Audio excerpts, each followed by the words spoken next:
ตามลำพังนะคะสุดท้ายแล้วเราต้องคิดก่อนทำก่อนจะโพสต์หรือแชร์รูปของตัวเองให้คิดว่าโลกอินเทอร์เน็ต Pernyataan aneh dan gila serta tidak masuk akal. 3 negara terang-terangan sangat membenci prestasi timnas Indonesia. Bikin publik tanah air murka. Nah, sebelum lanjut, alangkah baiknya like dan subscribe dulu teman-teman, agar kalian tidak ketinggalan info menarik lainnya tentang timnas Indonesia. Pernyataan aneh dan gila serta tidak masuk akal. 3 negara terang-terangan sangat membenci prestasi timnas Indonesia. Bikin publik tanah air murka. Inilah 3 negara Asia Tenggara yang sangat membenci melihat kesuksesan timnas Indonesia di era Shin Tae-yong dan Erick Thohir. Ketar-ketir, gelisah, bahkan iri, itulah yang dirasakan oleh beberapa negara Asia Tenggara melihat perkembangan pesat timnas Indonesia. Mimin akan mencoba membahas 3 negara yang tampak gerah melihat kemajuan skuad Garuda yang semakin membara. Sebelum lanjut, Mimin minta tolong tonton video ini sampai selesai, agar tidak ada kesalahpahaman yang terjadi. Dan tak bosan-bosan juga, tolong like dan share video ini ke media sosial kalian agar semua orang tahu apa yang sedang terjadi. Timnas Indonesia sedang menunjukkan peningkatan luar biasa dibandingkan negara-negara tetangganya di Asia Tenggara. Bukti nyata, Timnas Indonesia berhasil melaju ke 16 besar Piala Asia 2023 dan menempati 4 besar Piala Asia U23 2024. Pencapaian ini tampaknya memicu kebencian dan rasa iri di kalangan beberapa negara tetangga. Siapa saja mereka? Mari kita simak ulasan berikut ini. 3 negara Asia Tenggara yang benci melihat kesuksesan timnas Indonesia. 1. Thailand. Meski Thailand biasanya tidak terlalu merendahkan timnas Indonesia, belakangan ini nada ketidakpuasan mulai terdengar. Ketua Umum Federasi Sepak Bola Thailand, FA, Nualpan Lamsam atau yang lebih dikenal sebagai Madam Pang, secara membabi buta meremehkan pencapaian Garuda. Saya tidak yakin Indonesia mampu melampaui prestasi Thailand, ujar Madam Pang, dikutip dari akun Harimau Malaya. Apakah ini tanda bahwa Thailand mulai khawatir? 2. Malaysia. Rival abadi Indonesia di kawasan ini memang selalu penuh intrik. Penggemar sepak bola dari kedua negara sering saling mengejek di media sosial. Tidak hanya itu, media-media Malaysia kerap merendahkan prestasi timnas Indonesia. Puncaknya, Malaysia pernah merebut Piala AFF pada 2010, sementara Indonesia masih belum berhasil mengangkat trofi tersebut. Apakah ini menunjukkan betapa mereka merasa terancam? 3. Vietnam. Inilah negara yang paling terlihat dengki. Media dari negeri Paman Ho sering menerbitkan artikel yang merendahkan pencapaian Indonesia. Ulasan-ulasan bernada sinis dan menyindir kerap menghiasi halaman media mereka. Vietnam tampaknya paling khawatir dengan lonjakan prestasi yang dialami timnas Indonesia dalam setahun terakhir.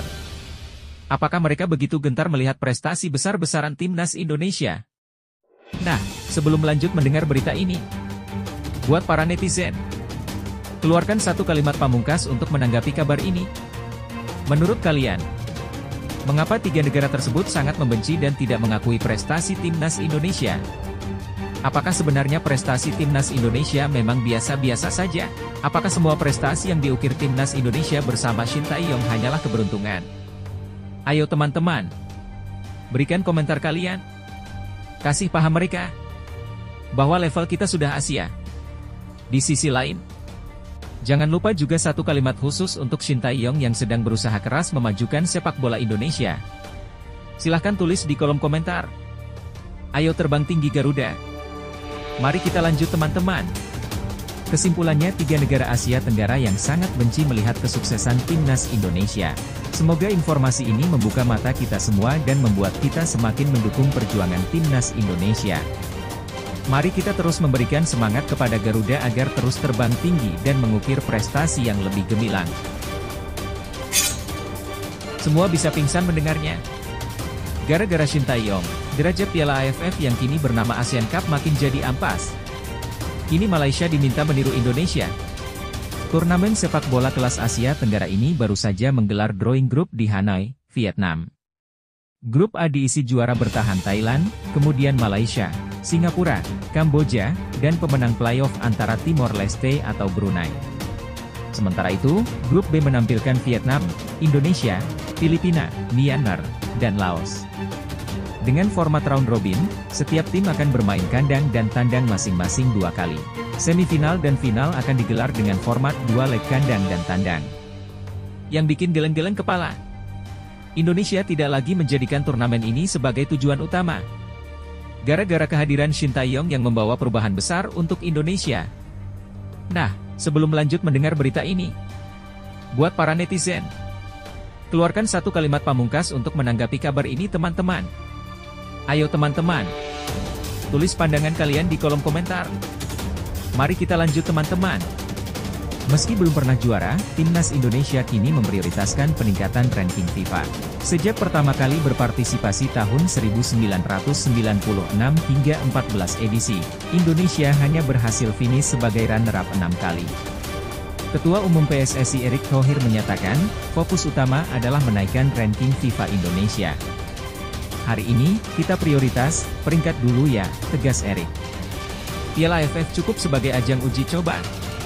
Peringkat FIFA Indonesia saat ini adalah 134, meroket 21 tingkat dari tahun lalu. Erick menargetkan Indonesia masuk 100 besar ranking FIFA. SEA Games kita fokus, Asian Games kita kirim tim muda, di AFC Senior dan U23 kita harus serius. Di AFF sebagai trial saja, ungkap Erick. Pandangan serupa mencuat di Malaysia. Pelatih Timnas Malaysia, Kim Pan-gon, diminta menjadikan ajang ini sebagai tempat pembinaan untuk memperluas jumlah pemainnya menjelang kompetisi besar tahun depan. Media Malaysia melaporkan bahwa Kim akan memanggil pemain pinggiran dan pendatang baru untuk Asian Cup 2024, mengingat pemain dari Johor Darul Ta'zim, JDT, dan Selangor kemungkinan besar tak bisa bergabung karena harus tampil di Liga Champions Asia dan ASEAN 2. Kritikus sepak bola Malaysia menegaskan pentingnya mengembangkan tim nasional. Richard Scully menegaskan, Kim Pan-gon harus menjadikan Piala AFF sebagai tantangan untuk mengembangkan tim nasional. Ini berkah tersembunyi bagi timnas.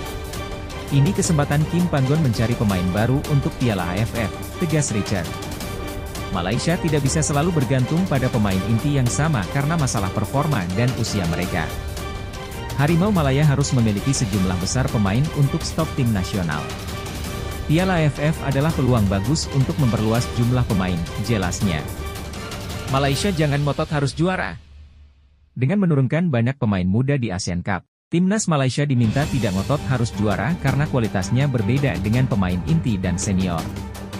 Richard mengusulkan kepada Kim Pan-gon menggunakan pemain nasional U23 untuk Piala AFF. Malaysia tidak tampil bagus di Piala Asia U23 baru-baru ini. Piala AFF bisa menjadi tempat sempurna bagi mereka untuk menjadi pemain yang matang, tandasnya. Ranking FIFA Malaysia saat ini adalah 138, menurun drastis dan berada 4 tingkat di bawah Indonesia.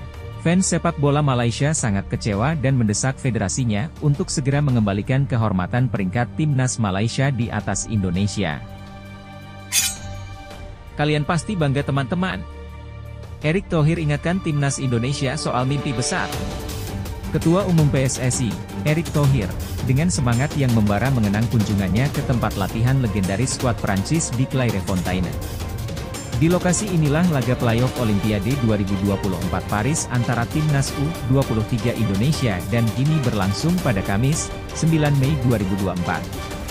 Pada hari itu, Timnas U23 Indonesia harus mengakui keunggulan Gini dengan skor tipis 0-1. Gol semata wayang Gini dicetak oleh Ilais Moriba lewat eksekusi penalti. Erick Thohir, melalui unggahan di Instagram pribadinya pada Kamis, 23 Mei 2024, menyampaikan kenangannya, sempat berkunjung ke tempat latihan Timnas Prancis di Clairefontaine saat Timnas U23 menghadapi Gini. Ia menambahkan dengan antusias, Clairefontaine punya akademi legendaris yang melahirkan bintang-bintang Timnas Prancis seperti Thierry Henry, Nicolas Anelka, dan Kylian Mbappe. Dalam unggahannya, Erick Thohir juga membagikan momen kebanggaannya berpose di antara simbol prestasi sepak bola Prancis yang berupa pajangan 2 bintang dan trofi Piala Dunia raksasa. Gelar-gelar mentereng itu dipajang untuk melecut semangat para pemain muda Prancis. 2 bintang dan trofi Piala Dunia, 1988 dan 2018, raksasa juga ditempatkan di sini, kata Menteri BUMN itu dengan penuh inspirasi. Untuk memotivasi pemain muda agar bisa mencapai prestasi tertinggi dalam sepak bola, tutur Erick Thohir. Di satu sisi, Erick Thohir dengan penuh keyakinan mengingatkan timnas Indonesia perihal mimpi besar yang harus diwujudkan. Terdekat, timnas Indonesia akan melakoni 2 laga krusial di grup F putaran kedua kualifikasi Piala Dunia 2026 zona Asia yang kembali digelar pada Juni 2024. Berdasarkan jadwal, timnas Indonesia akan menjamu Irak di SUGBK, Senayan, Jakarta Pusat, pada Kamis, 6 Juni 2024. 5 hari kemudian, timnas akan menghadapi Filipina di lokasi yang sama. Skuad Garuda yang saat ini mengumpulkan 7 poin berada di posisi kedua klasemen grup F putaran kedua kualifikasi Piala Dunia 2026 zona Asia. Sementara itu, posisi puncak ditempati oleh Irak dengan koleksi 9 poin. Vietnam menduduki posisi ketiga dengan 3 poin, sementara Filipina berstatus juru kunci dengan 1 poin. Dengan 1 kemenangan lagi, timnas Indonesia bakal mengamankan tiket ke putaran ketiga kualifikasi Piala Dunia 2026 zona Asia. Kita saat ini harus fokus untuk kualifikasi Piala Dunia awal Juni, ujar mantan Presiden Inter Milan itu dengan semangat tinggi. Untuk bisa mewujudkan mimpi besar Garuda terbang tinggi, tegasnya. Adapun timnas Indonesia dijadwalkan mulai menggelar pemusatan latihan, TC, pada 28 Mei mendatang. Dalam rangkaian TC ini, timnas Indonesia juga diagendakan menggelar laga uji coba melawan Tanzania yang rencananya digelar di Stadion Madia, Senayan, Jakarta Pusat, pada Minggu, 2 Juni 2024. Dirujak habis netizen. Justin Hubner nekat bilang gini. Usai bek timnas Indonesia, Justin Hubner menerima kartu merah saat membela Cerezo Osaka.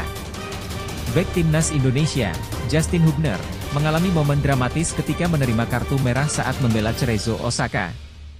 Peristiwa mendebarkan ini terjadi pada laga J-League Cup 2024 melawan Ryukyu FC, Selasa, 22 Mei 2024. Dalam duel sengit tersebut, Justin Hubner harus meninggalkan lapangan pada menit ke-17. Kala itu, Justin Hubner berjuang keras menghalangi pergerakan penyerang lawan yang berhasil lolos dari pengawalannya. Tanpa pilihan lain, Hubner menjatuhkan lawannya di luar kotak penalti dengan aksi yang tak terhindarkan. Wasit tanpa ragu langsung mengacungkan kartu merah, mengusir bek timnas Indonesia itu. Situasi ini jelas menjadi pukulan telak bagi Justin Hubner yang sedang memburu menit bermain lebih banyak di tim Cerezo Osaka. Meski begitu, keberuntungan berpihak pada Cerezo Osaka yang sukses mengantongi kemenangan 1-0 atas Ryukyu FC. Kritikan deras pun menghampiri Justin Hubner dari warganet tanah air usai insiden tersebut. Sang pemain, dengan sikap tegar, merespons kritikan itu. Haha, kamu tidak bisa membuat kesalahan jika kamu bermain untuk Indonesia, tulis Justin Hubner di kolom komentar Instagram JDRF Media. Suatu hari kamu menjadi pemain terbaik. Tetapi di hari lain kamu menjadi pemain yang lebih buruk, lanjutnya. Namun, pelatih Cerezo Osaka, Akio Kogiku, memberikan dukungan penuh kepada anak asuhnya. Kogiku tetap memuji performa Justin Hubner meski mendapatkan kartu merah, dan menganggap bahwa Hubner memiliki talenta luar biasa. Pelatih ini berharap Justin bisa belajar dari insiden tersebut dan berkomitmen untuk mendukungnya berkembang lebih jauh. Saya terkesan dengan Justin, yang dikeluarkan dari lapangan, ujar Kogiku yang dikutip dari bolasport.com melalui laman resmi klub. Dia masih pemain muda. Jadi saya harap dia bisa memanfaatkan pengalaman ini di lain waktu. Dia punya bakat yang hebat. Jadi saya ingin mendukungnya agar dia bisa tumbuh bersama lagi, ujarnya dengan penuh keyakinan. Justin Hubner, meski sempat terjatuh, tetap menunjukkan semangat juangnya untuk bangkit dan terus berjuang demi Cerezo Osaka dan timnas Indonesia. Catat tanggalnya teman-teman. Nova Arianto bicara agenda uji coba timnas U16 Indonesia. Skuad timnas U16 Indonesia tak kenal lelah menggenjot persiapannya. Mereka siap menggebrak Piala AFF U16 2024 yang akan dimulai pada 21 Juni hingga 4 Juli mendatang. Pertarungan sengit ini akan berlangsung di Solo, Jawa Tengah, di 2 venue utama, Stadion Manahan dan Stadion Sriwedari. Jangan lewatkan momen-momen epik ini. Pelatih timnas U16 Indonesia, Nova Arianto, dengan penuh semangat mengungkapkan bahwa level kebugaran fisik anak asuhnya sudah memuaskan.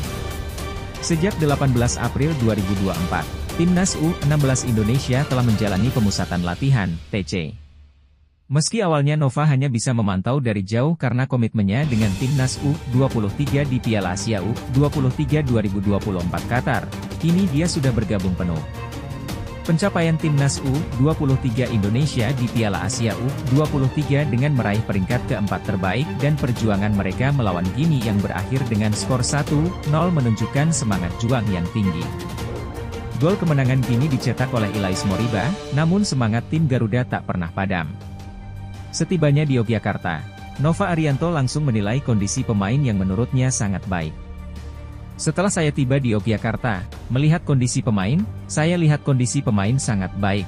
Tanggal 18 April kami mulai, TC, ujarnya dengan penuh optimisme di laman resmi PSSI. Kondisi pemain baik secara fisikal, kata mantan pemain Persib Bandung itu. Nova berharap skuad Garuda Asia tetap prima menjelang Piala AFF U16 2024. Timnas U16 Indonesia, yang merupakan juara bertahan setelah menaklukkan Vietnam dengan skor 1-0 di final Piala AFF U16 2022, siap mengulang kejayaan.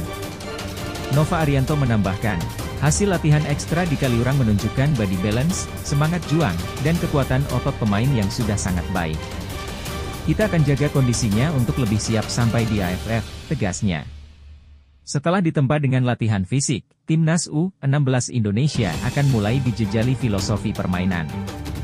Nova Arianto juga berencana menguji pemahaman strategi pemain dalam pertandingan uji coba, meski tidak bisa menjanjikan semuanya akan berjalan sesuai rencana. Setelah ini, kami masuk latihan taktikal untuk AFF nanti, kata Nova Arianto. Program taktikal lebih dahulu, lalu program uji coba awal bulan Juni. Tapi kita lihat situasi, ujarnya penuh keyakinan. Garuda Muda siap terbang tinggi. Pernyataan luar biasa teman-teman. Idzes tak keberatan jadi striker atau kiper untuk Timnas Indonesia, kok bisa? Jai Idzes, sang bek Timnas Indonesia, siap menjadi striker atau kiper untuk skuad Garuda. Jai Idzes, pemain keturunan Indonesia Belanda, dengan tegas menyatakan kesiapannya untuk bermain di posisi manapun bagi skuad Garuda. Bek tanggung ini telah menjalani debutnya bersama Timnas Indonesia dalam kualifikasi Piala Dunia 2026 zona Asia dan tampil memukau. Jai Idzes resmi melakukan debutnya bersama Timnas Indonesia melawan Vietnam di grup F putaran kedua kualifikasi Piala Dunia 2026 zona Asia di Stadion Utama Gelora Bung Karno, Senayan, Jakarta, pada 21 Maret lalu. Dengan semangat menggebu-gebu, Idzes merasa sangat antusias dan bangga bisa membela tim Merah Putih. Usai menjalani debut yang mengguncang, Jai Idzes menegaskan ambisinya yang lebih besar. Pemain berusia 23 tahun ini bertekad membawa Timnas Indonesia melangkah lebih jauh lagi di kualifikasi Piala Dunia 2026 zona Asia. Tim Merah Putih memiliki 2 laga sisa di putaran kedua, melawan Irak pada 6 Juni 2024 dan Filipina pada 11 Juni 2024, yang semuanya berlangsung di Stadion Utama Gelora Bung Karno. 2 laga krusial ini menjadi penentu bagi tim Merah Putih. Saat ini, Timnas Indonesia menempati posisi kedua klasemen grup F dengan 7 poin, hanya membutuhkan 1 kemenangan untuk mengamankan tempat di putaran ketiga. Jika berhasil, mereka dipastikan tidak akan tergeser oleh Vietnam yang berada di posisi ketiga dengan 3 poin. Dalam perjuangan keras ini, Jai Idzes tampil dengan penuh keyakinan. Pemain Venezia FC tersebut menyatakan siap melakukan apa saja untuk membantu Timnas Indonesia meraih kemenangan melawan Irak dan Filipina. Bagi saya pribadi, saya hanya ingin membantu tim dengan cara apa saja yang memungkinkan, tegas Jai Idzes. Sebagaimana dilansir dari laman resmi FIFA, Kamis, 23 Mei 2024. Jai Idzes bahkan mengaku siap bermain sebagai striker atau kiper jika diperlukan. Dia tidak gentar dan siap memberikan yang terbaik di posisi manapun. Jika saya misalnya, harus bermain sebagai kiper atau striker, itu tidak masalah, ujarnya dengan penuh percaya diri. Semangat Jai Idzes untuk berjuang demi tim Merah Putih tak terbendung. Dia siap melakoni peran apapun yang dibutuhkan demi memastikan skuad Garuda lolos ke putaran ketiga kualifikasi Piala Dunia 2026 zona Asia. Anda tahu, saya cuma mau membantu tim dan kami punya pekerjaan yang harus diselesaikan, tuturnya. Jadi, kami akan berusaha menuntaskannya, pungkas pemain berusia 23 tahun itu. Dengan semangat membara, Jai Idze siap membawa timnas Indonesia melangkah lebih jauh. Skuad Garuda, bersiaplah untuk mencatat sejarah baru. Kabar gembira teman-teman. Respons Jordi Amat setelah kembali dipanggil ke timnas Indonesia jelang lawan Irak dan Filipina. Bek timnas Indonesia, Jordi Amat, akhirnya angkat bicara setelah namanya masuk dalam daftar skuad yang dipanggil untuk menghadapi Irak dan Filipina di kualifikasi Piala Dunia 2026 zona Asia. Ya, ini adalah mimpi yang menjadi kenyataan. Timnas Indonesia bersiap untuk dua laga krusial dalam putaran kedua kualifikasi Piala Dunia 2026 zona Asia. Ini adalah momen yang telah dinantikan. Tim Merah Putih akan berhadapan dengan Irak pada 6 Juni dan Filipina pada 11 Juni 2024. Pelatih Shin Tae-yong, dengan bijak, telah memilih 22 pemain terbaik untuk mengemban tugas berat ini. Salah satu bintang yang bersinar dalam daftar ini adalah Jordi Amat.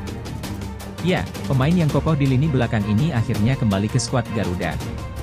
PSSI telah mengumumkan pemanggilan ini sejak 16 Mei lalu, namun Jordi baru sekarang mengungkapkan perasaannya. Dan apa yang dia rasakan? Kegembiraan yang meluap-luap. Jordi Amat, yang sebelumnya absen karena cedera saat melawan Vietnam, kini siap untuk kembali bertarung. Dia telah melewati masa pemulihan dengan semangat dan dedikasi yang luar biasa. Kini, pemain berusia 32 tahun ini siap memberikan segalanya untuk timnas Indonesia. Dia menyampaikan kebahagiaannya melalui Instagram, dengan tegas menyatakan, Garuda memanggil, amat senang. Kehadiran Jordi Amat akan menjadi tameng kuat di lini belakang asuhan Shin Tae-yong. Sebelum laga besar melawan Irak dan Filipina, tim Merah Putih akan menjalani laga uji coba melawan Tanzania di Stadion Madia, Senayan, Jakarta, pada 2 Juni 2024. Ini adalah persiapan yang kritis dan harus disikapi dengan serius. Laga uji coba ini menjadi ajang penting untuk mengasah strategi dan kekompakan tim. Tim Merah Putih tidak akan mengalah. Mereka bertekad untuk meraih hasil maksimal dalam dua laga sisa ini. Apalagi, di leg pertama, timnas Indonesia mendapatkan hasil yang kurang memuaskan, dihajar Irak 1-5 dan hanya mampu menahan imbang Filipina 1-1. Kini, saatnya balas dendam di kandang sendiri.